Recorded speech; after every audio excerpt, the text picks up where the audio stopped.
Nachie is an agroecologist, urban designer, and the founder of Geomancer Permaculture, a for-purpose environmental design and advocacy business that organizes communities towards climate adaptation through watershed restoration, food sovereignty, and social housing. In addition to providing a crowdfunding platform for the support of permaculture-based initiatives, Geomancer advocates for improved environmental policies in local government while working with visionary clients to develop engaging and functional land management solutions. Also say I get the privilege to working with Nachie on a lot of different initiatives, and he is a great partner. He has a lot of information, a lot of knowledge, and he's just a really great person to be working in our field. You'll learn a lot from his talk today. He also has a YouTube site that you can go look this back up or go back to any of his previous postings, and you'll learn a lot from Nachie. So thanks for joining us.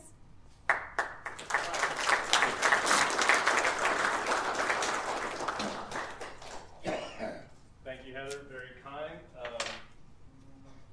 A little presumptuous to say that everyone's going to learn something here. Can y'all hear me? I'm just going to project, right? Because we lost the mic.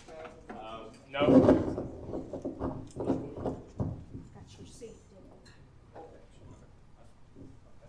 Yes? That's, oh, sounds great. All right. So this talk is going to be titled The Relevance of Permaculture. I'm a permaculture designer, so I wanted to talk about this topic and try to make it relevant to you all in this field. A little bit about who I am, Nachie Braga, founder of Geomancer Permaculture. And honestly, it is an honor to be invited to come talk to you guys because I'm very young in my career, still figuring things out. And honestly, I'm just some random guy. I don't have very much in the way of, I don't have credentials. I don't even really think I have a particular aptitude for this work. I'm just a human on the planet at this point in time, and it seems like there's an imperative to get involved in landscape management, ecological restoration, whatever it is that we're doing together. So I don't really know what I'm going to say up here. We're going to discover it as we go, and hopefully you're going to walk away thinking, yeah, that made sense.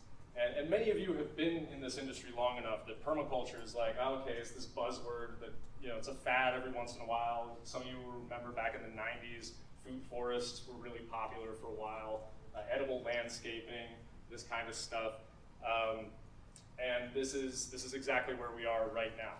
This is not my business. I'm not this slick. This is an outfit out in California doing millions and millions of dollars worth of high-end clients, using permaculture buzzwords and things like that. So if you are interested in that from a marketing perspective, I'm not really going to talk about that so much here today. I'm going to be a little more philosophical with it. But just so you know, this is out there. This is absolutely a viable kind of avenue for you to market yourself, for you to talk to clients. People are increasingly conversant in these topics and looking for permaculture, even if they don't really understand what it is, or you have to educate them a little bit about, okay, it's not quite this magic thing that you heard about on the internet, right? So let's start with a definition. Permaculture, just basically it's a portmanteau of permanent agriculture or permanent culture. And I do want to specify not so much the permanent agriculture, but the permanent culture piece, because we cannot produce food or anything else without really looking at the underlying culture. How are we reproducing society as a whole? And so permaculture, as much as we like to talk about plants and soils and all these kinds of things, some of these principles should apply to all aspects of our civilization, and that is what I'm going to harp on a little bit today. But the definition that came to me, and this is from my first permaculture teacher, Adam Rawson, he just said, it's using the natural world and natural processes as the most important element of any design. Now you can police this language a little bit and say, what's the natural world, natural process, everything is the natural world. What are you saying, right? And let's not be pedantic, you understand, right? The thing that I want to really highlight here is the design piece. That permaculture is a design methodology before anything else, okay? So you might see people say, well, if you use this particular plant, that's permaculture. Or if your pathways are lined out this particular way, that's permaculture. And that is not the case, right? That is somebody taking and just rigidly applying a formula without really understanding the methodology behind it. So I really want to emphasize that permaculture is a process, it is not the outcome. Let's go with a Merriam-Webster definition. Agricultural system or method that seeks to integrate human activity with natural surroundings. The piece that I want to highlight here is the integrate human activity. We have to have that cultural element to it. We have to have a societal design aspect to this if we are going to actually implement permaculture. And then, this is just a quote from Masanobu Fukuoka. If you have not read The One Straw Revolution, please get it on your nightstand. It's incredible, but this really breaks it all down. This is ultimately the bottom line of this whole talk, is that the ultimate goal of what we're doing here, whether you call it farming, gardening, landscaping, okay, it's not the crops, it's not the trees, the plants, it's the cultivation and perfection of human beings. And we have to understand that as we're doing that work, understand that we are also being affected by the work, and that the communities that we're working in are being affected by the work. And what is that dynamic?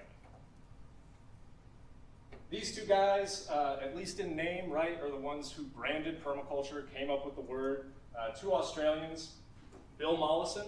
This guy was an environmental psychologist working a lot with the Aboriginal people in Tasmania. And then David Holmgren, I believe, was a graduate student studying environmental design. And so they kind of came together and said, let's come up with this concept, this umbrella of permaculture that we can kind of teach people. And I think it's really important to name your lineage and understand it, but I don't have any particular reverence for these guys, right? Really, why I bring them up is that they had different approaches to permaculture. So right from the outset, Bill, maybe because he was a little older and he's passed on now, but he was saying, okay, the problems that we face are so urgent, we have to get out there, we have to start putting stuff in the ground, we have to teach every single person about permaculture, just go, go, go, make mistakes, learn, whatever, right? It's urgent. David, on the other hand, and he's still around, he's still putting out books and stuff like that, he was more of a, okay, hold on, let's do some research. Let's spend some time figuring out permaculture and see if we can actually back up some of these claims that we're making. And so they went and they taught different lineages of people, and their ideas have spread around the world. And I think it's important to understand that there's that tension in permaculture right there between people who are doing really hardcore advanced academic research in globally important areas like perennial crops and things like that. And then there's also people who are a little more spiritual about it, maybe making claims about things like sound healing, or things that maybe you want to just dismiss, right? And when you get into permaculture, you're going to see that whole spectrum. So you need to decide where you're comfortable engaging with. But the other thing, and in this day and age, I have to say it, is that particularly in the last few years, there have been a lot of cynical opportunists who have played on feelings of white guilt to say that these guys were just robbing ideas from indigenous people, and they are cultural appropriators, and all this kind of thing. And I want to say, first of all, Bill, who's now, some permaculturalists won't even talk about Bill Mollison anymore because he's so evil and he stole all these ideas from the indigenous people and never credited them. That is not true. If you read his work, he is constantly talking about where some of these ideas come from, right? So this is his designer's manual, the first permaculture book that a lot of people come across. And yeah, there's quite a bit of indigenous land management practices incorporated in this, but he also talks about capitalism and how do we use capital? How can we navigate this system to make sure that resources are being invested in coherent ways that talk about the future livability of the planet? That is not indigenous, right? That is deeply modern. Also, the way that Holmgren and Mollison integrated permaculture was a modern design science, okay? It is exactly something that did not exist before. And also, we have frameworks for understanding traditional ecological knowledge, indigenous knowledge. So TEK, for instance. TEK is not permaculture. It is very much distinctly its own thing, has its own paradigm. I'm not going to speak to it because I'm not an indigenous person. I don't know very much about TEK. But just to say, you are going to have people who say, isn't permaculture just a rip-off of indigenous science? And that is, I think, oversimplifying it a little bit. The other thing that happens when you say that is that you minimize or erase all of the indigenous people all over the world who have taken permaculture and are using it for their own purposes, have made it their own. We are in a globalized society. This did not happen any other period in our history where you can take ideas that have been developed on some other continent and apply it to your context wherever it's relevant, right? And this is something that people all over the world have been doing and recreating, and it's simply it's reductionist to say that the only thing that's happening is that there's a one-way exchange where colonizers or whoever are stealing indigenous knowledge. It's simply not the case. The other thing is the last piece I'll say about this, but we have this thing about this trope of the noble savage, right? This deeply patronizing idea that there is something inherently authentic about indigenous culture, and that it is somehow tied. It is tied to race rather than the material reality of someone's relationship to the ecosystem, right? That is incredibly racist. I do not pander to white liberals. Maybe you guys do, so I don't engage in this discourse. I'm a permaculturalist. That's what I came from. So let's talk about some of the ideas that you find in the book, not just the sound healing stuff. Is it still relevant? I don't know, 50 years ago when they were working on this stuff, this looked really cool. Nowadays, if you're going to a competent landscape architecture program, you're gonna see a bunch of the stuff that permaculturalists have been talking about for decades. It's no longer fringe ideas, right? People are talking about the importance of perennial plants. People are talking about mulch. Dr. Fountain just ended talking about, look at the forest, look at the natural dynamics and architecture of the forest and use that as your inspiration. That's permaculture through and through, and it's no longer some revolutionary fringe idea, it's just absolutely how we should be doing things, right? So principles of permaculture, these are Holmgren's. Most of these are just gonna be like, well, yeah, duh. Mollison has some too, he's got like 40 or whatever of them, and they're a little more esoteric, but he's got some really good ones like hold water high on the landscape, the problem contains the solution, there's some philosophical stuff in there. But Holmgren's are a little easier, there's 12 of them, so this is usually what I teach when I'm introducing people to permaculture. There's all kinds of good stuff in here, right? Design from patterns to details. That is a great way to teach design. Some of these things can also get philosophical. If we're talking about using and valuing diversity, we're talking about the edges and the marginal. Don't just think about the edge effects of an ecosystem, think about what's marginal in human society, how is it being neglected, how are there possibly some resources there that we can leverage that are currently not being looked at. But as I said, this has been pretty well incorporated into mainstream landscape discourse at this point. A lot of what you'll see are these ideas of biophilia and biomimicry. Biophilia, the idea that we evolved in nature, and so we have an affinity, love for environments that remind us of that evolutionary history. Right? The problem with biophilia to me is that it is kind of a passive consumption. I'm going to design something that makes people feel good, and they are going to passively consume it and feel good. Biomimicry, maybe a little better, right? But we are still just talking about mimicking the structure of whatever natural ecosystem we're going after, and maybe not necessarily understanding all of what is inherent in that system.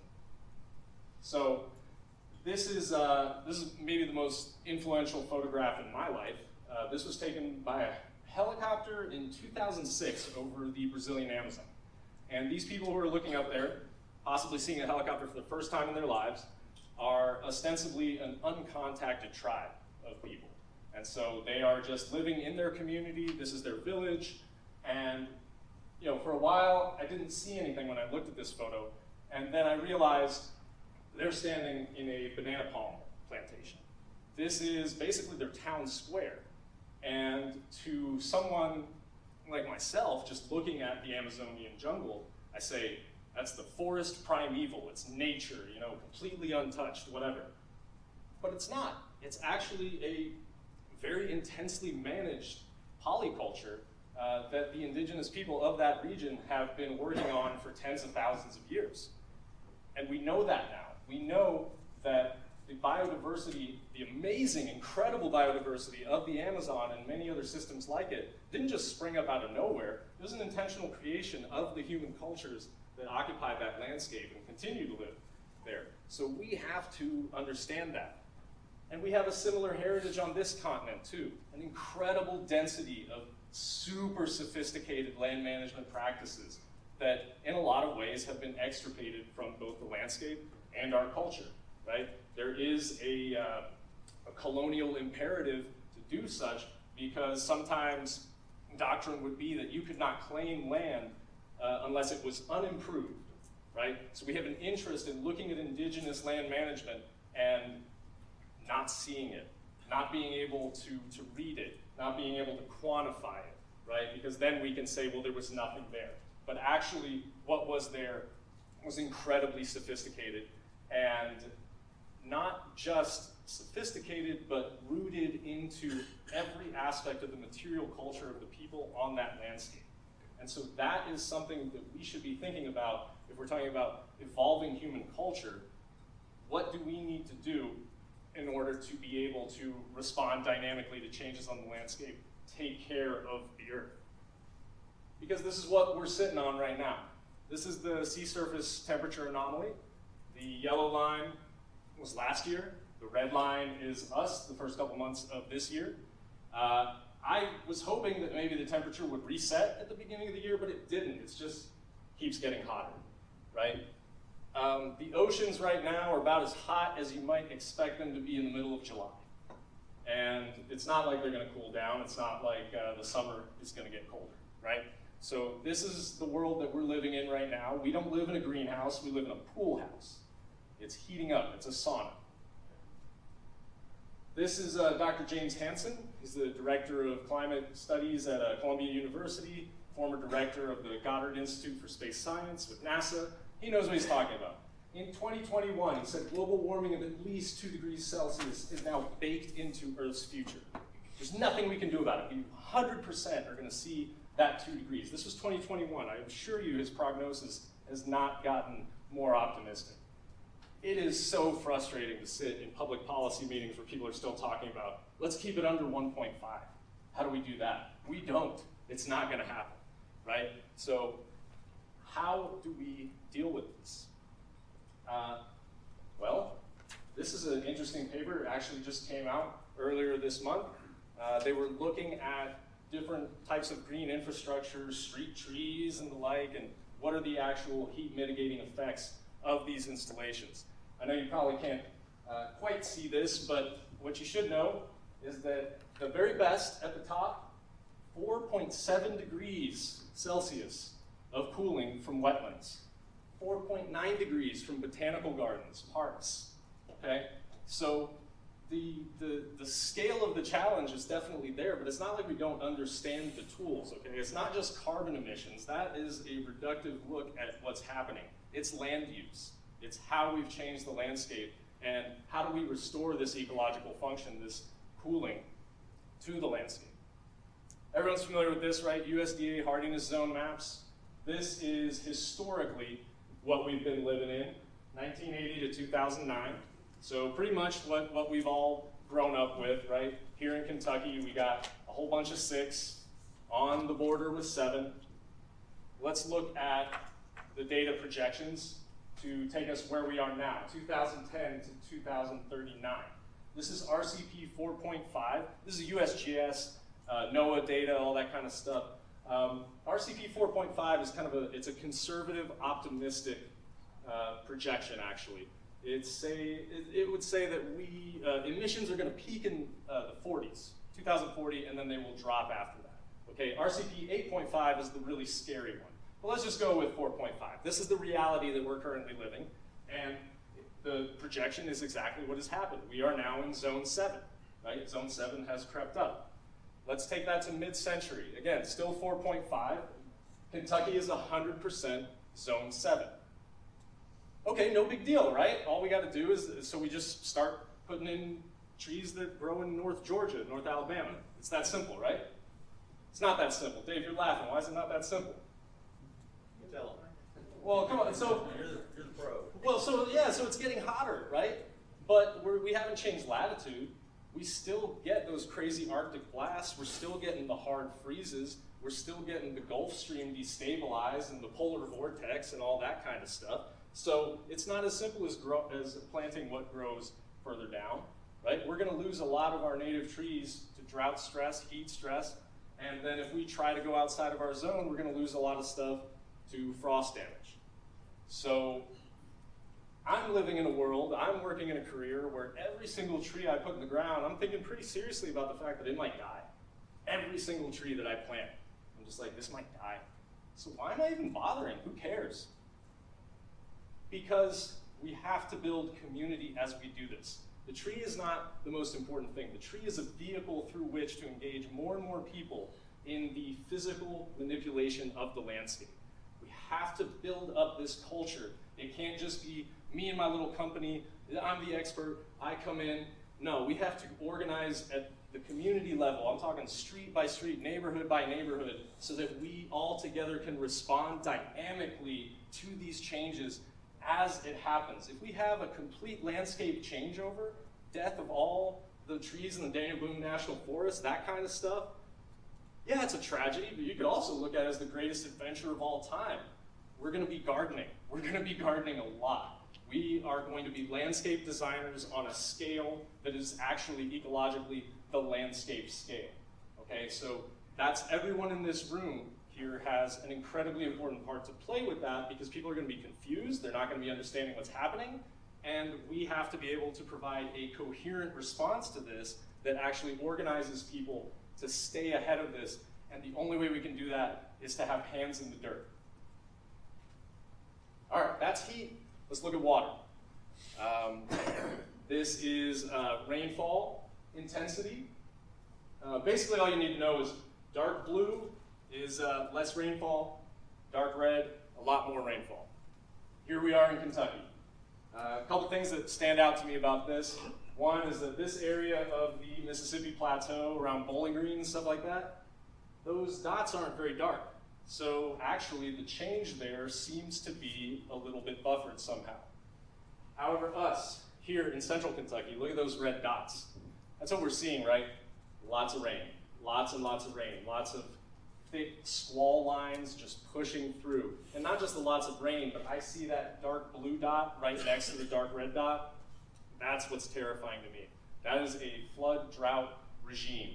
It's going to come all at once, or it's not going to come at all. So people look at projections for rain in Kentucky and they say, oh, we're going to get more rain.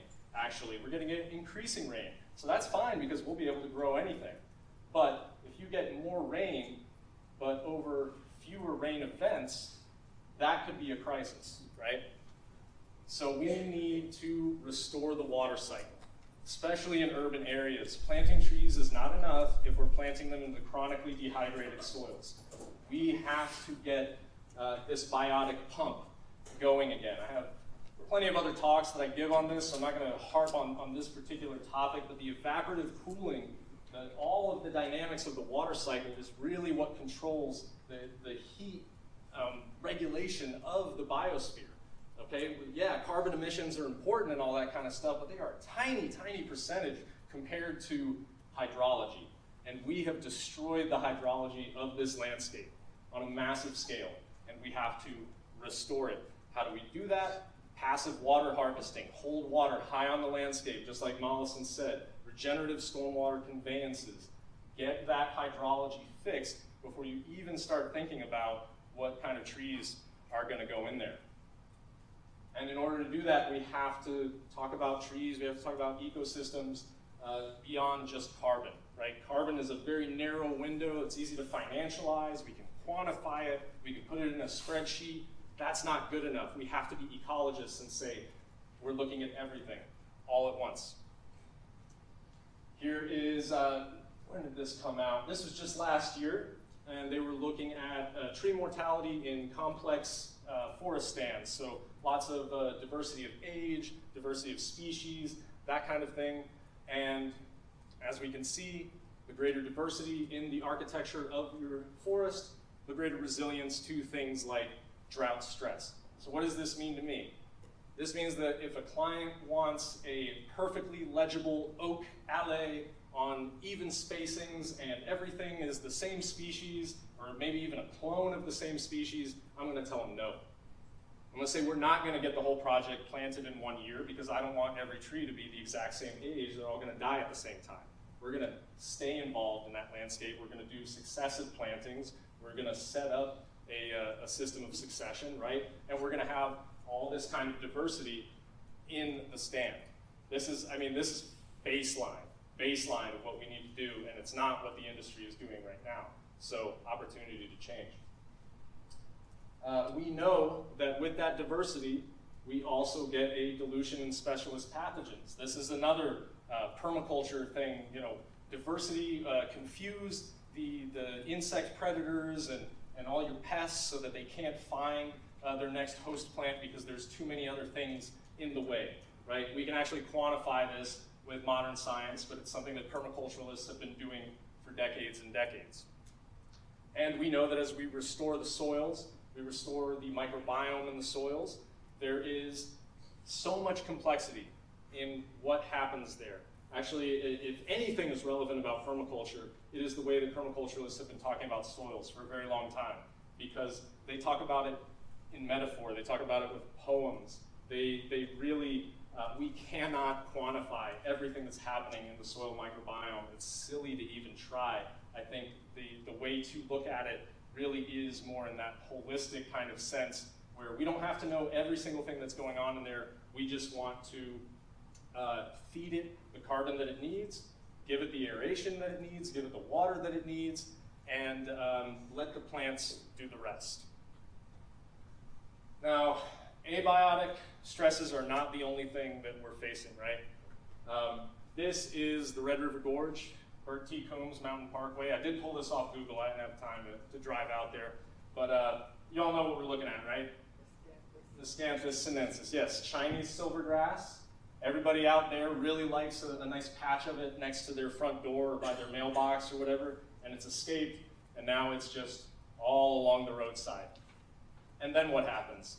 Then the hemlock woolly adelgid shows up and knocks out pretty much the whole mid-story of that forest. Sunlight starts getting in there. Now the miscanthus is going to move into that landscape.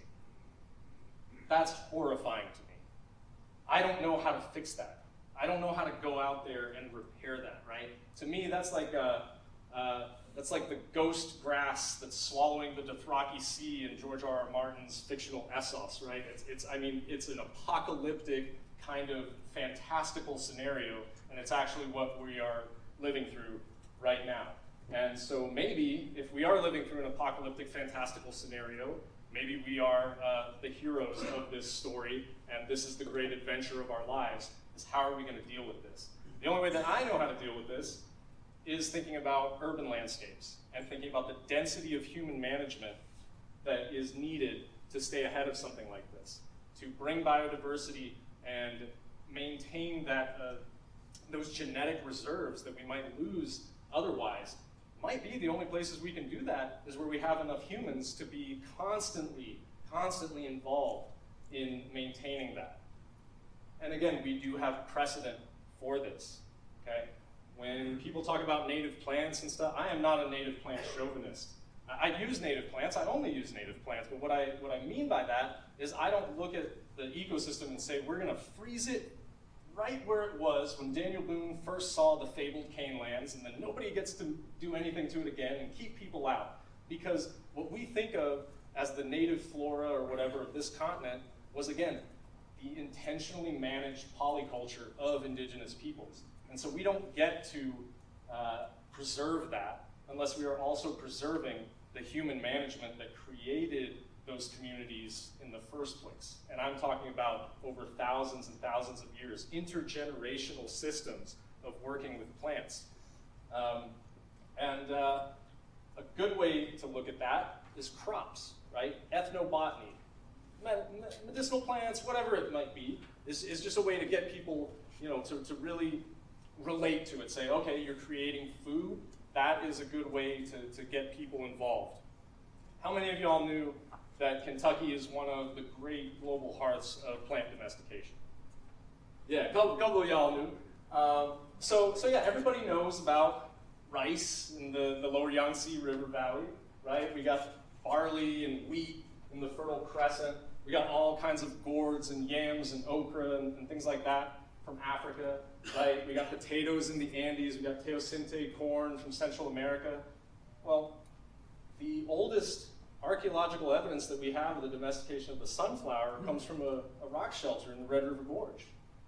This area here supported an incredible density of human population. And actually what survives in the archaeological record as far as domestication, we're mostly talking about annuals, but if you consider the hazelnuts, the chestnuts, the hickories, the fats, the oils, usually a human civilization would only be able to grow to such density along a coast where they have access to fish, they have access to the proteins, the fats, the omega oils. Here, though, was a distinct situation because of some of the walnuts and things like that, right? So we have this incredible basis on which to build just with our local ecology. And we need to be thinking about native plants as crops, because right now, what we eat is there's a very small number of plant species that we are relying on, and they are being grown all over the place and trucked into us. So there's quite a bit still to be discovered, still to be rediscovered, still to be developed in terms of how we're going to feed ourselves into the future. And again, this area of the country, we have no shortage of amazing plants that people are just neglecting. Cutleaf coneflower, Rudbeckia laciniata, is a sochan, is the Cherokee word for it, is an incredibly important perennial green, but people aren't necessarily using it. Helianthus tuberosa, the Jerusalem artichoke, right? That tuber crop has more protein than you might expect. Persimmon is a complete protein. Duckweed is a complete protein. Why aren't we growing these things? We should be integrating these things into our work. Absolutely. Heck, when was this? This is January. They just found a new one. This is an aquatic fern. I think mosquito fern is the common name. And they're saying, this could probably be a pretty good crop in the future as well. So there's constantly more coming out. But we're still doing this, right? And I hear you guys are not doing this. This is not you. But I'm not sure if I can get these people to change what they're doing, right? So I think it's probably on us to change what we're doing, even if it's on a smaller scale, even if it's just on the urban lots. We have to be doing something different. This isn't going to be easy. It's permaculture, so it's the design of culture. We have to redesign our culture. This paper here basically says that the way human society has evolved is such that we are destroying everything around us, and we're not going to stop. So in order for us to stop this, we have to change everything. Our legal systems, our technical systems, it's all on the table. And they conclude, our species must alter long-standing patterns of cultural evolution to avoid environmental disaster and escalating between group competition. So there's an opening here for us to provide some sort of alternative. What is Geomancer doing? This is my company. First of all, you can tell by our logo, I'm not actually looking for clients, right? I'm trying to scare off. I want to scare off as many clients as I want because I don't want more bosses per square foot. What I want is to use ecological indicators on the landscape to determine where we should be doing our interventions. And then once we have determined that, then I'll reverse engineer, how am I going to get money to do this? How am I going to find funding for this? It's not easy, but it's what we have to be doing. So the biggest project that I'm working on right now is something called Kilrush Food Forest. It's a 3-acre riparian greenway in the city of Lexington. It's owned by the city and had just been mowed for several decades. And I got in there with existing grants for water quality. We're going to go in there, remove the invasive species, and we'll put back some native stuff. Well, it just so happens that everything we're putting back is fruit, nut producing. It's going to be medicine. It's going to build the soil. And it's not just this. It's about reaching out to the surrounding neighborhood, getting those people involved in the management of that landscape, getting them to understand it as an amenity for their community. And as we develop this model, we can then show other people, say, look, this is possible, okay? I can't get Parks and Recreation to do this in my city, but I was able to get a little toe in on this neglected greenway, right? So you may have some kind of similar opportunities in your municipality. You have to find them wherever they are. Might just be your backyard, still gotta do it. Last one, I might end with this. I was making fun of sound healing. Okay, they just found out that, yeah, we can stimulate fungal growth in soils. So should we be singing to our gardens? Absolutely. Yeah, put crystals out there. I don't know, ring bells, okay? This is, like I said, we have to change our whole culture. And along with that might be changing our whole understanding of how all this kind of stuff works. I'm gonna leave you, I don't know how I'm doing on time. I kind of ran through that, but but I'm going to leave you with this quote. Penny Livingston, she's a brilliant permaculture designer, and this just sums it all up, right? So much of what we're doing is based on this duality of there's nature over there, and then there's us over here. And that duality is false, right? I have friends, some of them are in this room, who are a little misanthropic, who maybe have soured on people a little bit. I talk about housing, and I say, how are we going to house the people who are taking care of the food forest if real estate speculators have bought up all the housing? And they say, I don't care. People have always let me down. I'm just going to work on the trees, right? And what I'm saying is you can't just work on the trees. You either fix the housing, the food, and everything else about our social system, or you're not going to have a viable ecosystem, because that ecosystem only exists in the context of the people who are there and the people who are taking care of it. That is the end of my talk. Happy to take questions, rant about this a little more. I'm on social media. As Heather said, we have a YouTube channel now. That's very exciting. We do crowdfunding. So people are giving me money like I'm an artist or something, and they just want to support my work.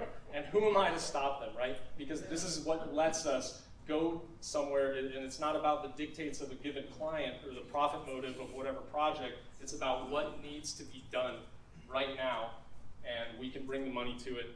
That's a model that we're developing, but there are a lot of models that are going to have to be working together. Everybody has a part to play in this. So thank you, and I hope that was relevant. I have a question. Yes? Okay, where do you get your funding, and how do you get your funding? And what's your funding cover? And how does other people get involved in getting funding to do similar work? I'll take what I can get, right? So I think the first thing to say is that I come from a punk rock background. I used to live out of a backpack. I've not really changed my lifestyle. So my cost of living stays here so that I can do everything else. I don't have kids. That's an intentional choice. I don't begrudge anyone who does have kids. I don't begrudge people who have professional careers and they can't get up and just say crazy shit like I do because they have to, they got to send their kids to school or whatever. I understand that. But I have tried as much as possible to not put myself in that position so that I can get up here and say whatever I think needs to be said. So that's one. There is a personal sacrifice there or something. I don't care about traveling the world. I care about creating a food forest in my neighborhood. That's the great adventure of my life, and I'm at peace with that, right? Now, as far as the funding, I gave some indication of some of the grants that we use. I guess sort of if where I came from was ecological restoration, and then started getting more into the horticulture kind of thing. So there's a lot of government grants out there, NRCS funding, urban forestry funding.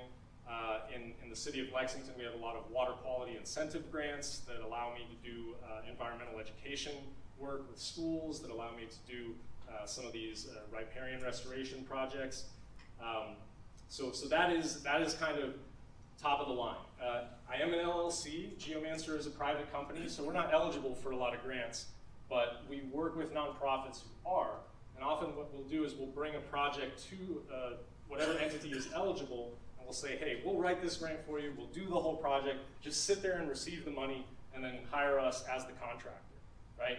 It's ethical, it's totally ethical. We have a lot of nonprofits that don't have the capacity to go after these grants, so that's something that we do, and we're trying to build that more and more. You know, I used to not do that much office work, and now that's becoming even more important because we have to communicate about this stuff and we have to find sources of funding. And then there is the crowdfunding thing. We have a Patreon account that is bringing in, it's just $400 a month, but that's $400 a month that, you know, like 20 people are giving because they just think that what we're doing is inherently valuable and they want to see more and more of it. And as we keep growing that pot, then, you know, there's all sorts of interesting investments that we can do. But I would say that is, and I do have a couple private clients that have some interesting stuff going on that I want to be involved with. But other than that, it's primarily public funding, grants, yeah, and really whoever just wants to kick some money so we can keep doing this. Anybody else? Heather? Yeah, will you just speak really quick to the award that you just received? And I mean this in the context of just kind of showcasing how important this work is and how broad it is, so that everybody in this room knows, like, it's not just a Lexington thing. And you kind of alluded to it at the beginning, but yeah, just talk to who gave you that and what that is.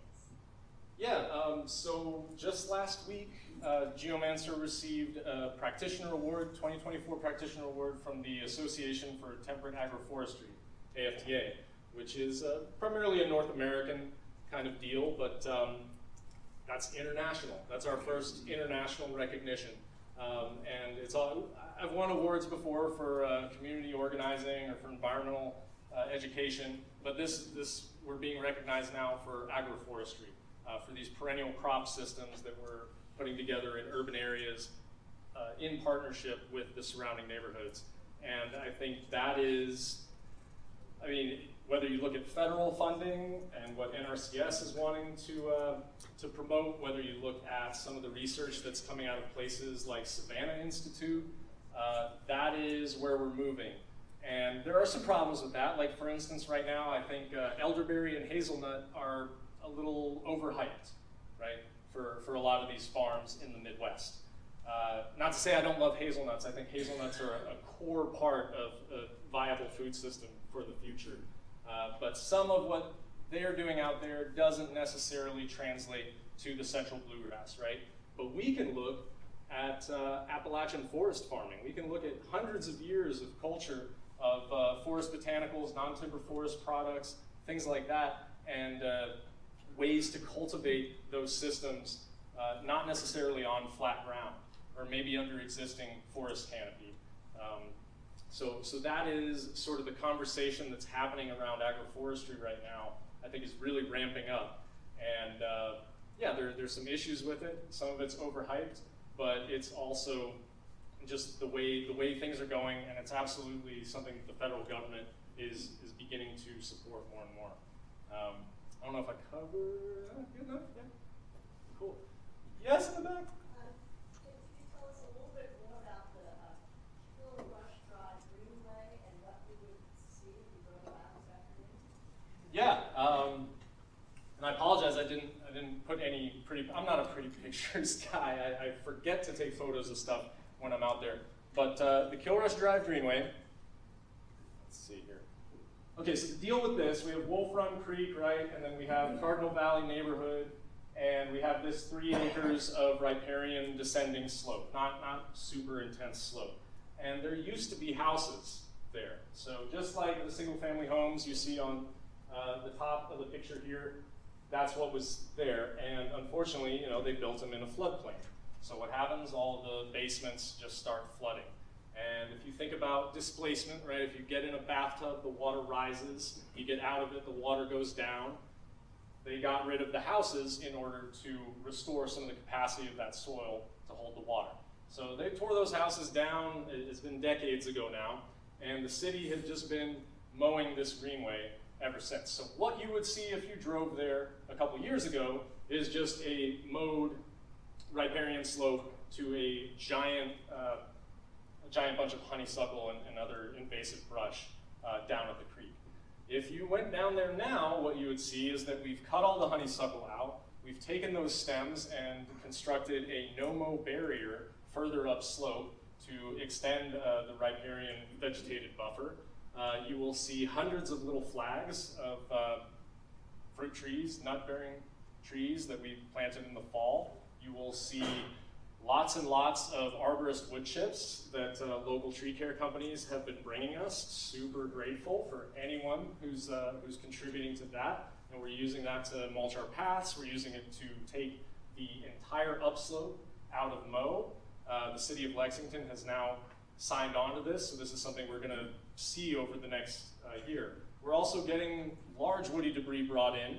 The city of Lexington, again, when they take down, when their city arborists take down a tree, they can bring it here. So we're building sculpture, I don't know what we can call, we can't call them playgrounds. They're Adventure garden, I can never remember. Adventure gardens out there. We're also using these logs to line the paths and kind of create a different experience, put some natural seeding out there. Really excited for the way this is going to transform. So, been working on it for a couple years, and actually I think up until just a couple months ago, anyone who walked up there would just be like, this is just a pile of honeysuckle stems, what's going on here? We've just crossed the threshold now to where someone who isn't me can go on that site and say, I'm starting to see, I'm starting to understand what is there. And maybe one of the most impressive things is the winter creeper removal. If you're familiar with Euonymus fortunei and the massive evergreen carpet that it just creates, we have a ton of that out there, and we've been pulling it up by hand. And more, we're getting that space cleared, and really excited to put in over 1,000 plugs, herbaceous perennial plugs, this year. So we are seeding things. We are, as we go, we are of course cutting around any remnant or seedling native trees that are trying to survive there. And so it's going to increasingly become more and more legible as an agroecosystem, particularly as we get some of these charismatic flowering varieties in there. So, but I am happy to give anyone and everyone a tour of the site anytime. There's really a lot to see out there. You will see some interesting things. Like for instance, I've planted some goose plum that'll do really well in heavy clay, but then I plant a black locust right next to it. And every 2 years I pollard that black locust, I just cut it off so that all those roots will die. All that nitrogen will go into the soil, it'll feed the plum, and I'll just keep cutting that black locust over and over again. And this thing is right under a power line. The KU, the utility company, said, okay, we'll let you have these 2 black locusts, you just gotta promise to keep cutting them down. I said, that's fine, we're just gonna keep subordinating these nitrogen-fixing species, our little pioneers, to keep feeding the fruit-producing stuff that we want coming up. And now that we have got the okay from the city to not just do the riparian vegetated buffer, but take it all the way up, we've got some utilities, some buried lines and stuff that we gotta work around, and that's where we will have some pollinator meadows and things like that. But we are going to get this whole thing into tree canopy within the next decade, or at least that's the intention. Question. You first, yeah. Which herbaceous perennial is able to compete with the Euonymus fortunei? Have you really had luck with that? Yeah, I mean, there's a couple. Some of them are invasive, but wild rye, Virginia wild rye, or any of the Elemus species seems to do pretty well. I do see that's the one that we most rely on, but there's other things, you know, I think depending on your light conditions, there are plants out there that really kick the door down and say, I'm in charge. So there are some species of goldenrod that'll fight like that. Blue mistflower can fight like that. Showy primrose can fight like that.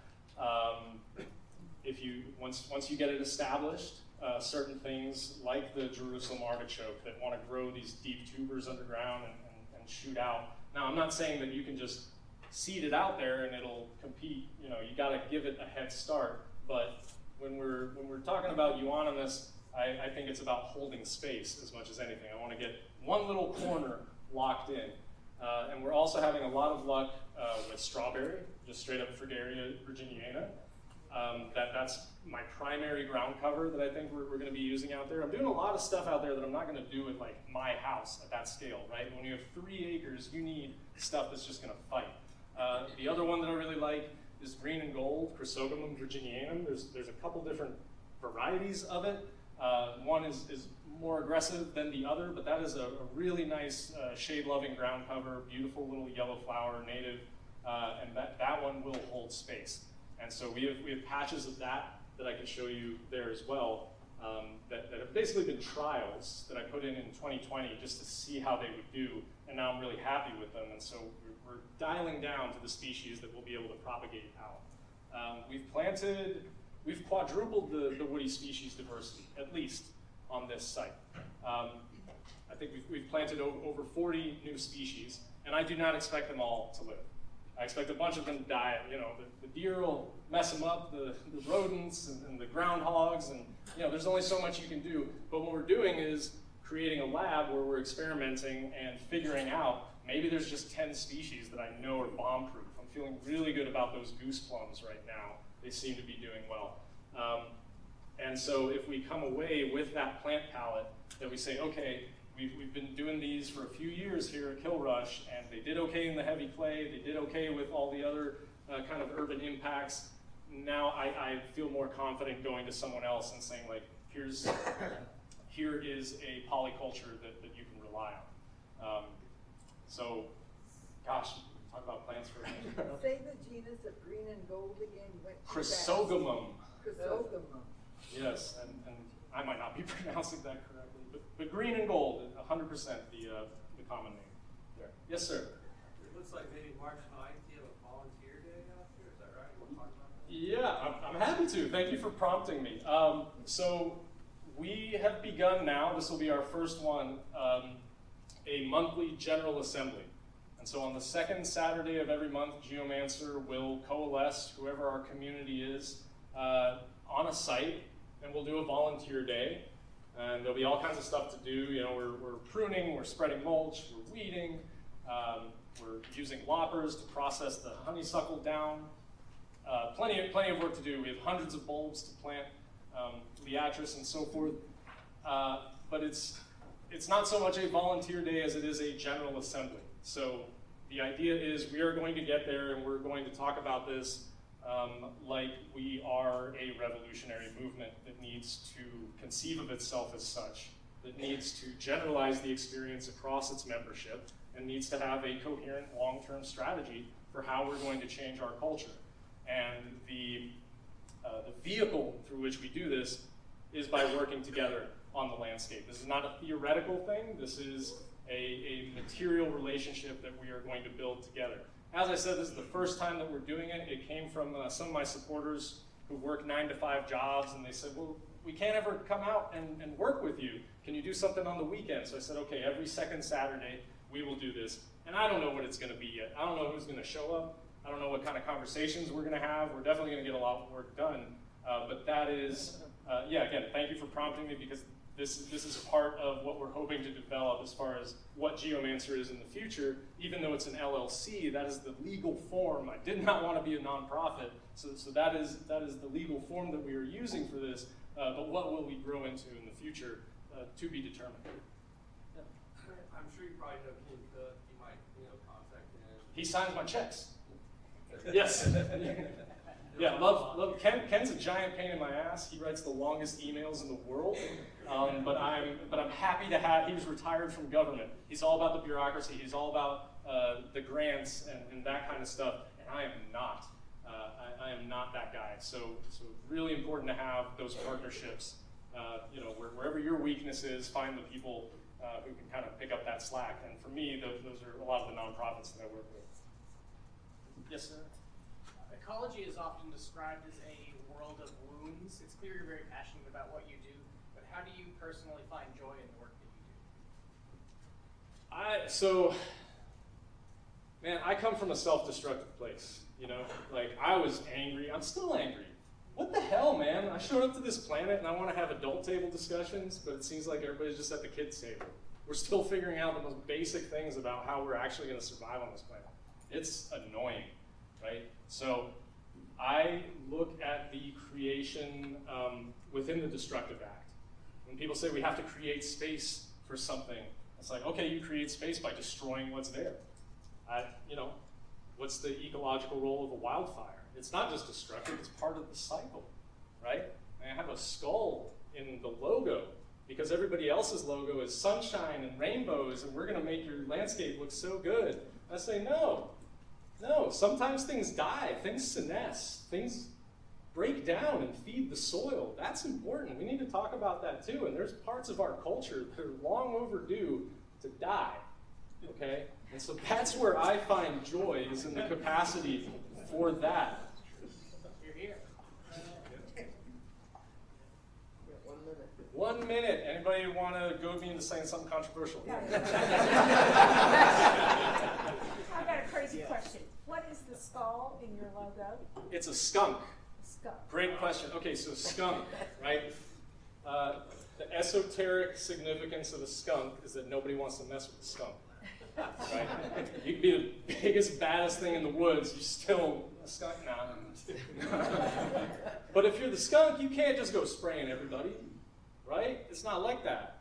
You speak softly even though you carry a big stick, because when you spray, that's huge expenditure of resources, right? You can't just go doing that. So you have to be so careful. You have to guard your energy. You have to say, what is the best use of what I'm doing, right? And because I'm just one guy. And so that's the skunk to me. That's the medicine that Geomancers bring.